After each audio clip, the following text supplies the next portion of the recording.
Saudara-saudari terkasih, selamat pagi. Karena ini adalah hari ulang tahun Bapak Paus kita, tiba-tiba ketika duduk tadi saya kepikiran suatu cerita yang kiranya akan sangat bagus saya ceritakan untuk mengawali homili ini. Pada tanggal 7-8 Mei 2025 yang lalu, seisi dunia menyorot Vatikan karena diselenggarakan konklav pasca meninggalnya Paus Fransiskus pada tanggal 21 April. Kalau tidak salah 21 April ya, jadi Mei-nya ada konklav. Ketika konklav itu berlangsung, di kalangan para kardinal dan orang-orang Italia khususnya beredar peribahasa atau perkataan seperti ini. Chi è menzionato più spesso come il futuro Papa e poi uscire dalla Cappella Sistina come il Cardinale. Ini bahasa Jawa ya. Jawa Barat terus sampai ke Italia. Artinya, barang siapa yang sering disebut-sebut namanya sebagai calon kuat paus akan keluar dari Kapel Sistina tempat pemilihan sebagai kardinal. Jadi ternyata prediksi manusia calon kuat paus ternyata tidak jadi paus. Yang disebut namanya pasti jadi paus akan keluar sebagai tetap kardinal, artinya tidak terpilih. Ternyata di dalam gereja Katolik yang kudus, di dalam gerejanya Tuhan, bahkan prediksi-prediksi itu bisa tidak tepat. Kenapa? Karena memang yang membuat prediksi atau ramalan itu ya manusia juga. Dan banyak hal yang tidak pasti seperti ini dalam hidup, yang mau mengatakan kepada kita saudara-saudara bahwa kepastian atau jaminan itu hanya ada di dalam Allah. Tidak ada seorang pun manusia bisa menjamin apa yang terjadi di masa depan kecuali Allah sendiri. Dan di dalam Injil hari ini Tuhan memberikan kepada kita suatu jaminan yang pasti, saudara-saudara. Yohanes bab 3. Allah menjanjikan bahwa kita tidak akan binasa melainkan selamat beroleh hidup yang kekal. Maka seandainya hidup kita saat ini masih susah, kita mungkin masih didera oleh berbagai macam sakit penyakit. Kita mengalami kegagalan, kebangkrutan, kita mengalami kesedihan karena ditinggal oleh orang-orang yang kita cintai, kehilangan harta benda kita dan lain sebagainya. Percayalah bahwa Allah menjamin hidup kita pada akhirnya, endingnya akan menjadi happy. Kita akan memperoleh keselamatan hidup kekal, saudara-saudari. Ini janji Tuhan dalam perjanjian baru dalam Yohanes 3. Dan ternyata di dalam perjanjian lama, Allah sendiri melalui nabi-nabinya juga sudah menubuatkan tentang janji kebahagiaan dan keselamatan kekal ini. Dalam Yeremia 29 ayat 11 misalnya dikatakan bahwa Aku punya rancangan atasmu wahai manusia, yakni rancangan damai sejahtera dan keselamatan, bukan rancangan kecelakaan dan kebinasaan. Ini janji Tuhan. Tuhan memberikan keselamatan kekal kepada manusia, tidak lain tidak bukan karena cintanya yang begitu besar. Lalu saudara-saudari, mungkin kita bertanya, apa bukti cinta Tuhan itu begitu besar untuk saya? Buktinya saudara-saudari adalah karena hari ini kita bersama dengan seluruh gereja Katolik sedunia merayakan pesta pemuliaan salib suci. Salib adalah lambang cinta Allah yang begitu besar. Anda bisa bayangkan orang yang paling Anda sayangi, atau mungkin barang-barang, harta benda, properti yang paling Anda rawat. Mungkin rumah, kendaraan-kendaraan mewah, koleksi-koleksi berharga, dan lain sebagainya. Relakah Anda jika benda-benda atau orang yang Anda sayangi itu diambil, mungkin dibakar, apalagi di hadapan mata kita sendiri? Kalau Anda bilang kepada saya saat ini, saya rela Romo, pasti Anda bohong. Karena bagi saya sendiri berat untuk melepaskan sesuatu yang paling kita sayangi. Walaupun Tuhan selalu menuntut kita untuk lepas bebas, tidak terikat, namun susah saudara-saudari untuk melepaskan sesuatu yang memang sudah melekat terlanjur di dalam hati kita. Kalaupun kita bilang ya saya bisa merelakan, pasti hati kecil kita merasa sukar untuk melepaskannya. Kita sedih, kecewa, tidak rela, kurang ikhlas. Maka dari itu saudara-saudari, bukti Allah mencintai kita sungguh-sungguh menjadi tegas. Karena Allah Bapa di dalam kitab Injil hari ini dikatakan menyerahkan putra tunggalnya. Di sana ditekankan kata tunggal, the only one, untuk mengatakan bahwa Yesus adalah pribadi paling berharga, anak kesayangan Allah Bapa. Karena tunggal saudara-saudari, satu-satunya. Karena satu-satunya kalau diserahkan, apalagi diserahkan itu bukan untuk hanya dilepas begitu saja. Seperti orang tua melepas anaknya untuk menikah dengan lelaki lain misalnya. Ayah merelakan gadisnya, anak perempuan untuk menikah, masih bisa ketemu. Tapi Allah Bapa menyerahkan Yesus kepada dunia, kepada manusia untuk dibunuh, kehilangan nyawanya. Dan inilah bukti Allah begitu mencintai kita, karena dia wafat dengan salib sucinya untuk menebus kita. Kenapa Yesus harus datang ke dunia dan menjadi tebusan, saudara-saudari? Karena tidak ada cara lain bagi Allah untuk menyelamatkan manusia selain dengan melalui salibnya. Karena yang ditebusnya adalah manusia, maka korban penebusan itu harus apple to apple.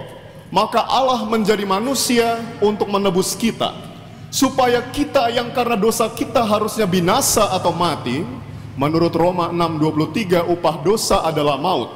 Kita harusnya mati karena dosa kita, tapi digantikan oleh Yesus. Jadi salib Yesus adalah bukti cinta Allah Bapa yang begitu besar, tapi juga cinta Tuhan Yesus sendiri kepada kita. Dan inilah memang yang disebut sebagai cinta sejati oleh para tokoh seperti Paus Benediktus XVI dan juga Mother Teresa. Mereka selalu menegaskan, there is no love without sacrifice. Tidak pernah ada yang namanya cinta tanpa pengorbanan. Kalau Anda bilang mencintai tapi Anda takut kehilangan uang, Anda takut kehilangan waktu, Anda takut capek, berarti Anda belum sungguh mencinta. Allah sungguh mencintai kita, maka dia mengorbankan segala yang ada padanya, yakni dirinya sendiri untuk menjadi penebus bagi kita. Saudara-saudari, ini adalah kabar baik bahwa kita diselamatkan oleh Allah. Namun saya ingin menegaskan kepada kita saudara-saudari, kendati pun Allah datang untuk menyelamatkan kita, memberikan hidup kekal pada kita, ternyata Anda jangan kaget kalau saya mengatakan bahwa ada yang tidak selamat. Kenapa dia tidak selamat? Karena Injil hari ini Yohanes 3 memuat salah satu ayat paling terkenal, yakni di ayat 16. Yohanes 3:16 berbunyi, sebab begitu besar kasih Allah akan dunia ini sehingga ia mengaruniakan putranya yang tunggal Tuhan kita Yesus Kristus, supaya barang siapa percaya kepadanya beroleh hidup yang kekal dan tidak binasa. Kira-kira begitu bunyinya ya, tentu saya tidak persis. Jadi ada penekanan supaya setiap orang yang percaya. Ada orang, semua orang tentu saja dicintai oleh Allah dan ditebus dengan salibnya. Supaya selamat ditebus, supaya dosanya hilang ditebus.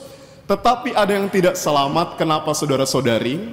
Meskipun ayat Yohanes 3:16 ini mengatakan seisi dunia dicintai oleh Allah, tetapi ada yang tidak selamat meskipun sudah dicintai dan ditebus karena tidak percaya kepada Tuhan. Ya, kita diajak tidak hanya untuk menyadari Allah mengasihi kita, tapi melalui Injil ini kita diajak untuk semakin mengimani atau percaya akan kehadiran Allah. God really exists. Tuhan sungguh ada, sungguh mencintai kita. Karena itu dia sungguh telah menyelamatkan kita melalui salibnya. Barang siapa tidak percaya tidak akan beroleh hidup yang kekal itu. Contohnya begini saudara-saudari. Ketika pandemi dulu, para ilmuwan sudah menciptakan vaksin COVID. Dan pemerintah di berbagai negara menyediakan vaksin ini gratis untuk warganya. Secara teoritis, seharusnya semua warga selamat. Ya, karena disediakan gratis pula. Tapi ada orang yang tidak selamat. Kenapa? Karena ternyata ada yang tidak percaya akan efikasi atau keampuhan vaksin virus ini. Apalagi ada yang punya ideologi-ideologi tertentu ya kan, yang tidak mau menggunakan vaksin ini, macam-macam pemikiran-pemikiran negatif, sehingga akhirnya mereka tidak tersembuhkan, tidak terselamatkan. Apalagi kalau mereka punya penyakit-penyakit bawaan lainnya, penyakit-penyakit komorbid, maka matilah dia. Jadi ada orang yang meskipun punya kesempatan untuk selamat, tidak selamat. Kenapa? Tidak percaya. Maka kita diajak untuk percaya, supaya keselamatan itu tidak hanya tersedia bagi kita, tapi sungguh-sungguh dapat kita nikmati, saudara-saudari. Ini poin pertama. Poin kedua, dan yang terakhir ya, mari kita merenungkan konteks dari pengajaran tentang keselamatan kekal ini. Kalau Anda simak ayat pertama Injil hari ini dikatakan demikian, saudara-saudari. Nikodemus mendatangi Yesus pada malam hari. Jadi pengajaran ini disampaikan dalam dialog pribadi antara Yesus dengan Nikodemus. Pada malam hari Nikodemus mendatangi Yesus. Dan kata keterangan waktu malam ini penting, saudara-saudari. Nikodemus adalah seorang Yahudi, orang Farisi, pemimpin orang-orang Yahudi. Dia datang di malam hari secara psikologis, secara sosiologis, karena mungkin takut dilihat oleh teman-teman sebangsanya. Ngapain lu malam-malam ketemu Yesus? Kalau siang-siang ya, kalau siang-siang kan terang, kelihatan. Ngapain ketemu Yesus? Kan dia kan musuh kita. Karena Yesus ini mengajarkan sesuatu yang berbeda dari ajaran agama Yahudi. Nah, Nikodemus mungkin takut posisinya itu sebagai petinggi orang Yahudi terancam. Mungkin dia takut dimusuhi oleh teman-temannya, maka datang di malam hari supaya tidak ada yang melihat dia bertemu Yesus. Ini alasan psikologi dan sosiologis.